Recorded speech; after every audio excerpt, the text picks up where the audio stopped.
The definition of random sampling is credited to John Venn and C.S. Peirce, and in 1927 the first table of random digits was printed by Tippett. Around the same time, another statistician by name W.S. Gossett, he was working on various statistical methods. In fact, yesterday I introduced the student's t distribution. So, actually it is attributed to W.S. Gossett, who wrote a paper on probable error of mean in 1907, and here he introduced the student's t distribution. He wrote under the nickname student. One of the most profound influences on statistical theory and its development is by R.A. Fisher. He is known as father of modern statistics.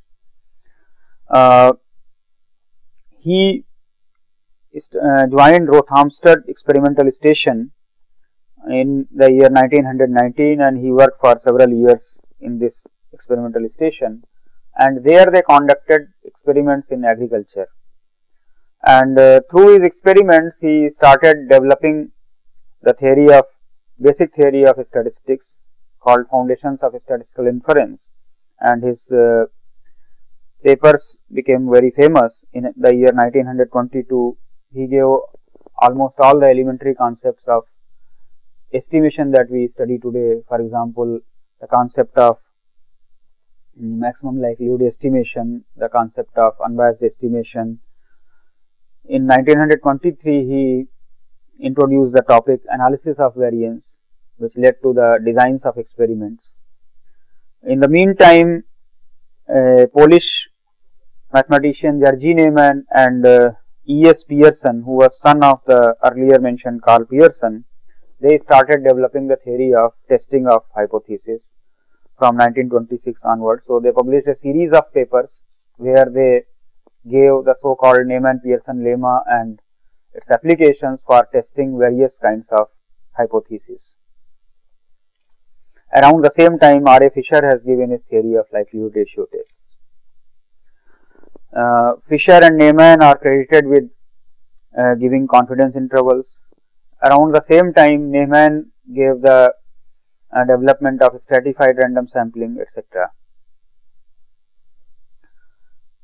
Around 1930s, the subject statistics started to develop in USA also. In fact, G.W. Snedeker is credited with introducing the subject in United States of America. So, in 1920s he was working in Iowa State College, and there on the agricultural farms he started using various statistical techniques. Slowly other statisticians like Oscar Kempthorne and W.G. Cochran also joined him, and slowly the subject of statistics started in USA. In 1939, Jerzy Neyman, Abraham Wald, etc. moved to USA, and the subject got a big boost in USA.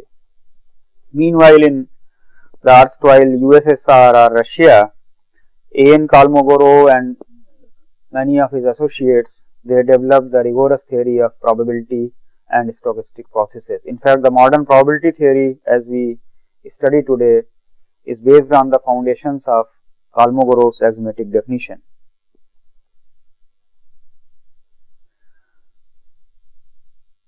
The statistics in India also did not lag behind. In fact, with the starting of statistics in Europe, the subject started to develop in India also. Apart from the ancient references such as Kautilya's Arthashastra, which was written in 321 BC onwards, where he has given detailed description of how to collect data on our census on various aspects of the state. We see the records of various kinds of census and other data in Gupta period as well as the Mughal period, and these are recorded. The modern statistical methodology in India got a initiative by P.C. Mahalanobis. So, in 1920s he was a student in England, where he came under influence of Karl Pearson and he saw the Biometrica journal.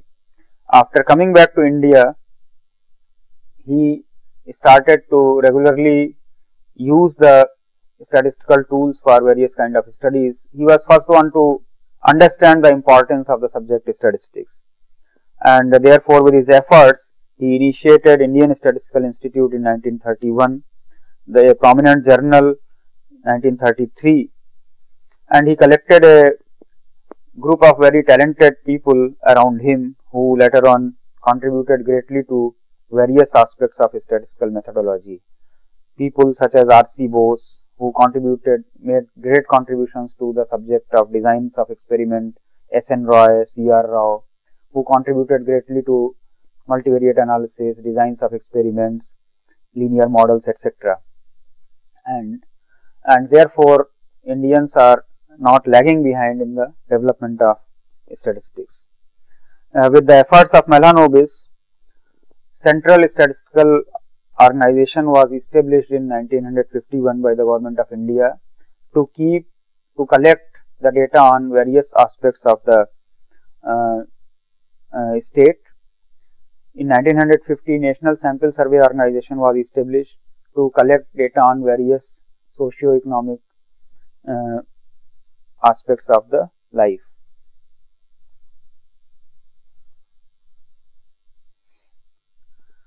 After this historical development, now we look at that what is the data, what kind of data we have, and what is to be done with the data. So, first aspect is the collection of data. Now, collection of data refers to two types of things. We have the so called primary data and the secondary data. For example, I want to study the growth of a sector of economy, say services sector, in past 10 years, how the development, or you can say what are the revenues through the export of the softwares. Now, for this I myself don't have to go and ask the companies, say various companies which are situated in say Bangalore or in Pune or in Hyderabad, which the so called software cities, where these companies are there, they produce and then they have a record of how much earnings they have through exports. However, one himself or herself doesn't have to go and collect this data. This data may be available by the Economic Ministry or the Ministry of Economic Affairs or a export wing of the Ministry of Finance, and we can simply take the data from there for our inferences. This is called secondary data. That means the data has already been collected by a government agency or by private agency, but it is already there, and the person who is going to use it simply borrows that data for doing statistical analysis. However, there may be various other kind of aspects where one needs to collect the data himself or herself. For example, if today I want to know the consumption pattern for a particular product, so that I want to know that whether a similar product will be successful in another area if we introduce, then maybe I will myself make a survey and collect the data on that. This is called primary data or primary data collection. So, in general we deal with two types of data sets, one is primary data, one is secondary data, and depending upon what kind of is your objective, what kind of data is already available, we go for either of them. Now, when we collect the data on certain aspect, then there are two types of collections. One is complete enumeration, that means we take the data on each unit of the population, or we adopt sampling. So, what is the difference between these two? For example, when I say we want to know the consumption patterns of certain product, say suppose I say I want to know about consumption of a certain South Indian dish which is being taken by people. Now, here it is impossible to know the consumption pattern for each individual of a locality. because we may not be able to go to each person and ask him. Rather, what we can do is we can look at the restaurants in the locality and we can go there and ask for the sales of that particular item. Now, this does not represent full data, rather it is a subset of the population. So, we call it sampling method. Whereas, for certain other things complete enumeration is done. For example, when votes are taken for certain preferences by the government for certain elections, then it is a complete enumeration.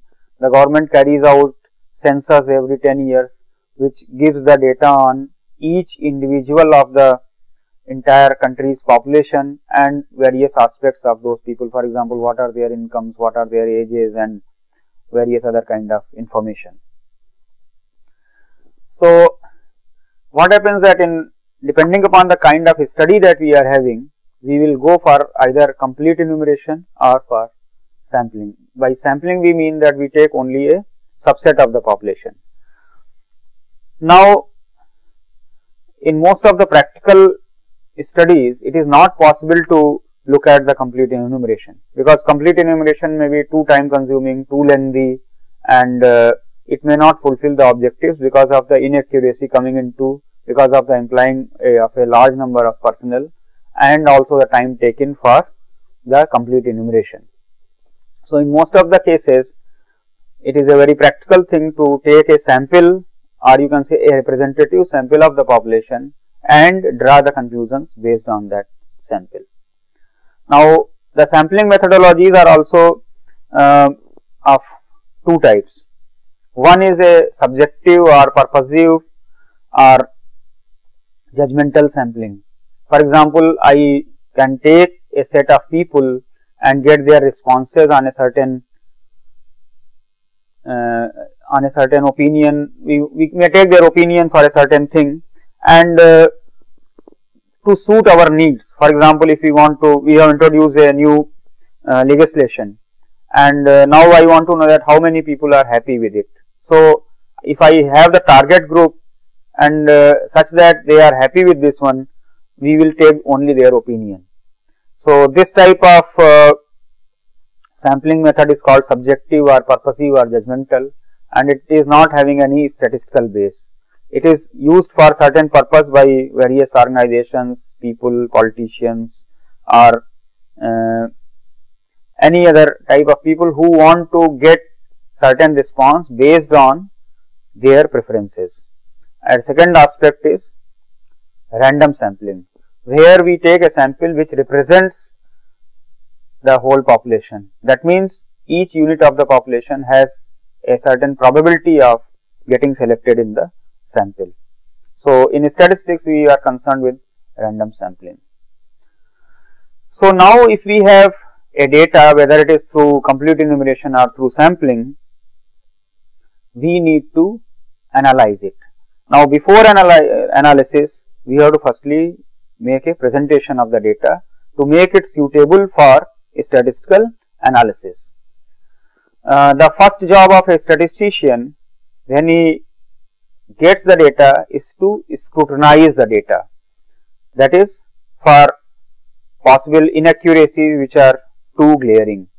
For example, if it is the heights of say school children and the heights are measured in say centimeters, so maybe all the heights are in the vicinity of say 50 centimeters, say a school going child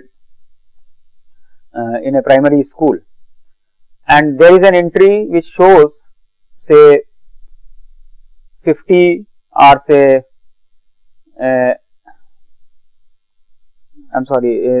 we are talking about inches, so 50 inches, and suppose there is an entry 150 inch.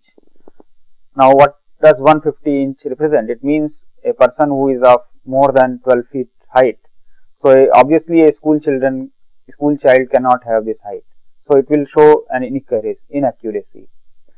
For example, if we have kept the record of certain dates, and so we are recording the dates in terms of say day, month and a year, and there we suddenly show for a day the number is written as 45, obviously it cannot be correct.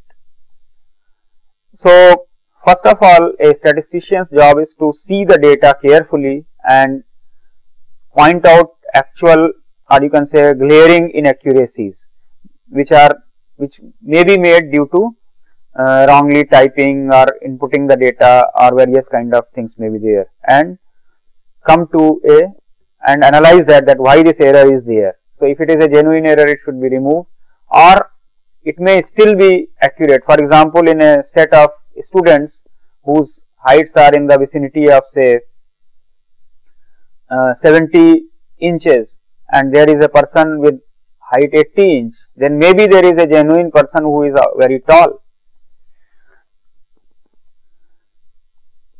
Now, there are various types of data. So, one is the data which is collected over time or collected over space. For example, we keep that in a year, say 1991, the exports were say of the tune 10,000 crores. In the year 1992, the exports were say 10,500 crores. In the year 1993, the exports were say 10,300 crores. That means we are collecting the data or recording the data based on years or time. This is known as time series data.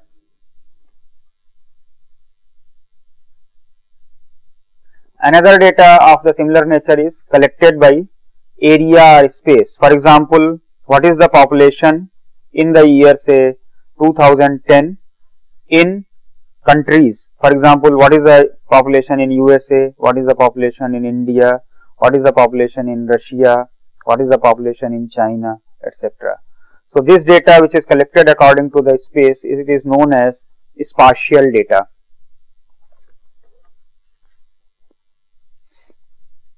So, these are known as non-frequency data because it is collected according to time or space or area, etc. The other kind of data is known as frequency data. For example, if we are recording the IQs of 15-year-olds of a town, the data on the agricultural production of a certain crop over a state, these kind of data are known as frequency data. So, in this particular discussion, we are concerned about the frequency data. Now, how to represent the data? The simplest, or you can say the most common way of presentation of the data is a textual representation of the data. For example, read a report in a Government of India Gazette or a Government of India economic report or a report on say agricultural area. So, the report reads something like this: the total geographical area of India is 329 million hectares. The statistical information regarding land utilization is available for 305 million hectares. No information is available for about 7% of the total geographical area, that means about 24 million hectares. 41 million hectare or 13% of the geographical area is barren land. That means agricultural production is not there in this land, and this land corresponds to something like mountains, deserts, rivers, canals, buildings, roads, railways, etc. That means effectively it cannot be used for any type of cultivation. 67 million hectare or 20% geographical area is under forests. 12 million or 4% area is pastures or grazing area for cattle. 19 million or 6% of the area consists of tree crops. That means the trees are there, they may give crops or may not give crops, but they are under the trees. 30 million hectare or 9% is fallow lands, and 136 million hectare or 41% is the net area which is sown under certain crops. So, basically we wanted to show how much is the area which is actually under the crops, and that is represented here, that is 41% of the area. Now, this type of information, or you can say data, one cannot use this kind of textual presentation if we have large masses of the data, when there are large number of variables and when there is a lot of information to be presented, then this kind of descriptive presentation is not very convenient.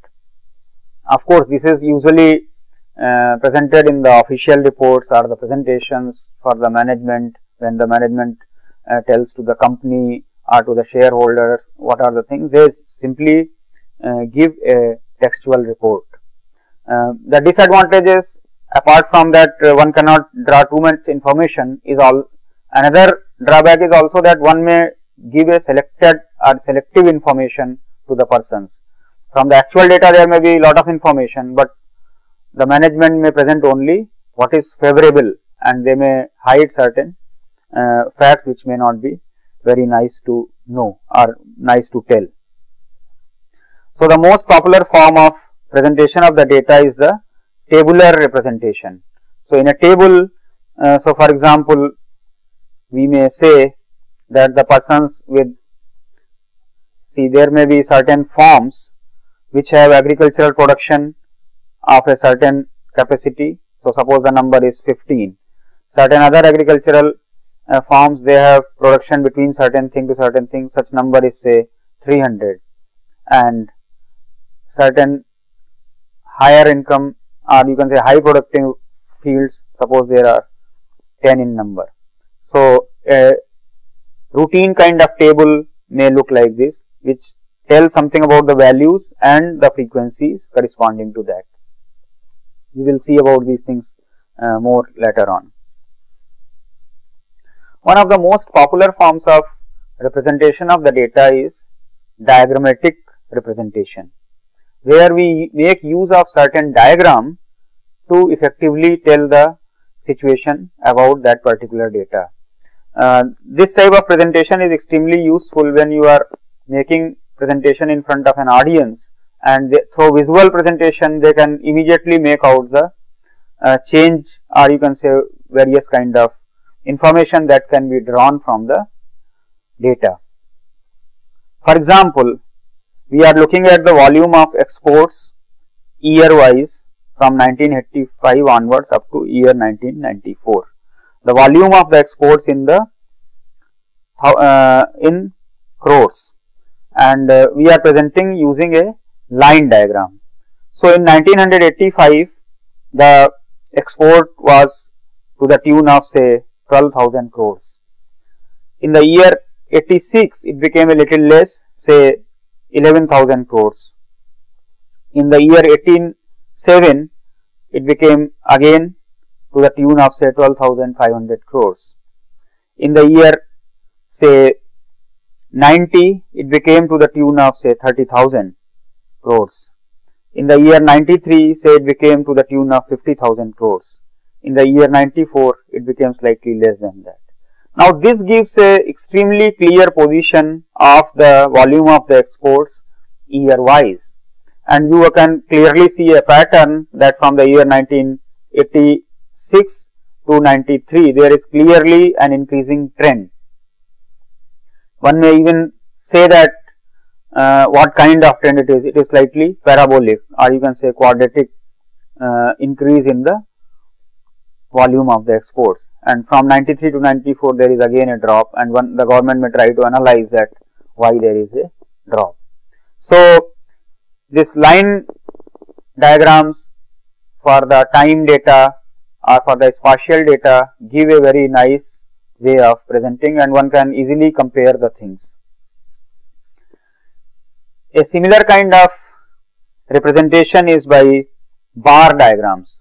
Now, this bar diagrams, so through this example I will show, we want to know average per capita consumption per month by different populations. So, here we have two populations, that is rural or urban population.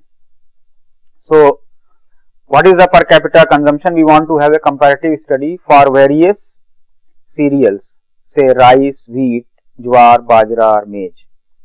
So, if we see per capita consumption per month of rice for rural people, it is 6.5 kg, and correspondingly if we see urban, then the consumption is around 5 kg.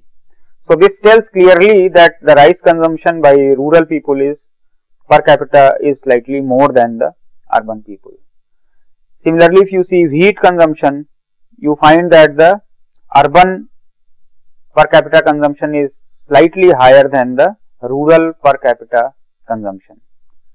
Whereas for other crops such as jowar, bajra or maize, the rural consumption per kg per head is much more than the urban consumption. Now, people may draw interesting conclusions from there, and then they may try to verify through other sources. So, one may say that per capita consumption for each of the cereals except say wheat is higher for the urban people, for the rural people. Now, what does it mean? Does it mean that the rural people have more income, or they simply eat more? So, one may like to investigate this phenomena. Similarly, for wheat you have more consumption for the urban people. So, that means either urban people have more access to the wheat, or they prominently eat wheat products. That is why, like bread which is normally available in the market. So, their consumption of the bread or wheat goes up. So, one may like to investigate this further. So, this bar diagram gives a very clear cut comparative study, and also this tells the relative consumption of various cereals. For example, rice consumption is maximum compared to wheat, then jowar, bajra and maize, and this also may tell that about the relative importance of the crops for growing, and therefore the government can also decide the policies, the farmers can decide their policies about these things. Some of the very extremely simple type of representations are through pictorial diagrams, which may not be very useful, but sometimes they may be helpful. For example, in the year 1990, the volume of exports was nearly 30,000 crores. In the year 2000, it was nearly 40,000 crores. In the year 2010, it was nearly 50,000 crores. So here each unit here represents a volume of 10,000 crores. But this type of representation has clear cut limitations, because you cannot use it for various purposes. Mostly if you have to use fractional data, and also if the number of units cannot be represented in integer type of things. Another very useful pictorial representation is pie diagram. So, if a particular population is divided into various categories, then how much is the share of the each category we can represent nicely in a pie chart or a circle, and here we make the sectors of the circle. So, this particular diagram represents the investment proposal by the government in the 5-year plan to various sectors of the economy. So, here for example, the government will spend 20% on services, it will spend say 19% on transport and communication, say infrastructure, it will spend 7% on agricultural or related fields, it will spend 9% on rural development, the government will spend some 3% of its amount on special area developments, 10% on irrigation or flood control exercise, some 23% on energy, and some 2% on science and technology, etc. Some 7% investment will be in the area of industry, minerals, etc. So, this kind of pie chart gives a very clear representation, comparative expenditure by the government on various things, and it is extremely useful. In the next lecture, we will be concentrating on how to actually represent frequency distribution, how to classify the frequency distribution, and what basic measures of central tendency or the dispersion can be evaluated from there. So, in the next lecture we will be taking up these.